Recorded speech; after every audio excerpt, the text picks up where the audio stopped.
তৃণমূল কংগ্রেসটা আর কোনোদিনই করব না। কোনো নেতার সাথে আমার যোগাযোগ থাকবে না। আমি এই দলটাকে খারাপ চোখে দেখছি। ঘৃণা বললে লোক একটু খারাপ ভাববে।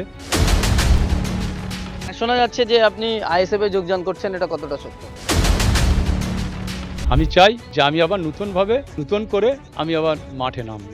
আমি আর মেনে নিতে পারছি না যে আমার সাথে যে দুর্ব্যবহার করা হয়েছে। ফুরফুরা শরীফে আমি আজকে এসেছি। আমি দীর্ঘদিন ধরে তৃণমূল কংগ্রেসের দায়িত্ব ছিলাম, অনেক দিনই ধরে। দল আমার সাথে খারাপ ব্যবহার করার জন্য আমি আজকে তৃণমূল কংগ্রেস থেকে রিজাইন করলাম সমস্ত পদে।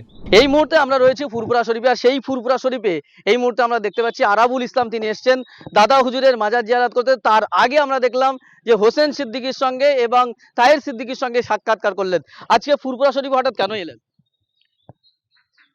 আপনারা ইতিমধ্যে জানেন ফুরফুরা শরীফে আমি আজকে এসেছি।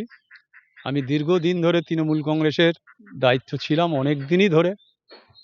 তারপরে দল আমার সাথে খারাপ ব্যবহার করার জন্য আমি আজকে তৃণমূল কংগ্রেস থেকে রিজাইন করলাম সমস্ত পদে।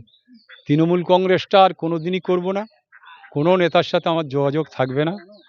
আমি এই দলটাকে খারাপ চোখে দেখছি। ঘৃণা বললে লোক একটু খারাপ ভাববে।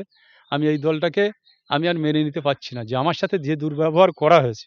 সেই কারণে আমি ফুরফুরা শরীফে, দরবার শরীফে এসেছি। আমার পীরজাদা অত্যন্ত আমি ভালোবাসি, আমার হোসেন হুজুর, তাহের হুজুর সাহেবকে। সেই কারণে আমি তানাদের সাথে দেখা করে আমি আজকের তৃণমূল কংগ্রেস থেকে সমস্ত পদ থেকে, সমস্ত দায়িত্ব থেকে, অনেকেই ভাববে, রাজ্যের অনেকেই ভাবে যে আরাবুল ইসলাম বহিষ্কার হলেও হয়তো তৃণমূলে আছে। সেইটা জানাবার জন্যে যে গোটা বাংলার মানুষ জানুক যে আরাবুল ইসলাম আর তৃণমূল কংগ্রেসে নেই। ফুরফুরা শরীফে এসে দল ত্যাগের কথা কেন বলছেন? না, এটা একটা ব্যাপার হচ্ছে, কেন বলছি এটা আপনাদেরও জানা দরকার আছে। একটা পীরের সামনে এটা করলে হয়তো অনেকের সন্দেহ থাকতে পারে যে আরাবুল মুখে বলেছে, কোথায় বলেছে, কি বলেছে সেটা ঠিক নয়। আমি একটা পীরের দরবারে এসে আমি সিদ্ধান্ত নিলাম, এইটা বাংলার মানুষ বুঝবে যে আরাবুল ইসলাম পীরের দরবার থেকে সিদ্ধান্ত নিয়েছে, মানে এটা সঠিক সিদ্ধান্ত। পীর সাহেবের সঙ্গে কথা বলেছেন আপনার হাসান সিদ্দিকীর সঙ্গে? আমি সমস্ত কথা বলেছি, সমস্ত আপনারাও তার সাথে কথা বলেছেন, মিডিয়া করেছেন। আমি চাই যে আমি আবার নতুন করে আমি আবার মাঠে নামবো। শোনা যাচ্ছে যে আপনি আইএসএফ এ যোগদান করছেন, এটা কতটা সত্য? এখন ব্যাপার হচ্ছে আইএসএফ বলুন, অনেক দল বলছে যে এই আলাবুল ওই দলে তো করছে, ও বলছে ওই দলে জয়েন করছে।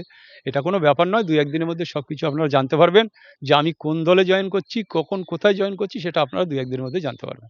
আর একটা শেষ প্রশ্ন যেটা করব, যে পঞ্চায়েত ভোটের সময় আপনার নামে অনেক অভিযোগ উঠেছিল, খুনের অভিযোগ উঠেছিল আপনার নামে, অনেকে আপনি কে জেলও খেটেছেন এবং আইএসএফ এর কর্মীরাও অনেকে খুন হয়েছিল। সেক্ষেত্রে আইএসএফ যদি আপনি যান, সেক্ষেত্রে সমস্যা হবে না?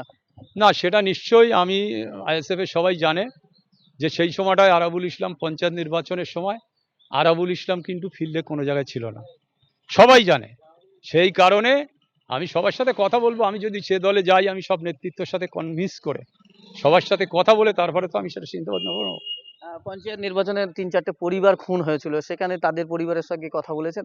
আমি নিশ্চয়ই কথা বলবো তাদের সাথে আমার আজই কথা বলার ব্যাপার আছে 3:30টার সময়। আমি তাদের সবার সাথে দেখা করে কথা বলবো যে ওই সময়টায় আমি কোথায় ছিলাম আর খুন হয়েছে কোথায়। আপনারা সবই জানেন, তা সত্ত্বেও আপনাদের কাছে আমি জেল খেটে এসেছি। আপনারা আমার মাফ করে দিন। আমি নিশ্চয়ই তাদের কাছে আমি অনুতপ্ত, বা আমি তাদের কাছে মাফ চাই। মানে নতুন করে তাহলে জীবন শুরু করছেন আবার? আমি আবার নতুনভাবে আবার আমার চিন্তা ভাবনা, আমার নতুন করে পথ চলা আগামী দিন শুরু হবে।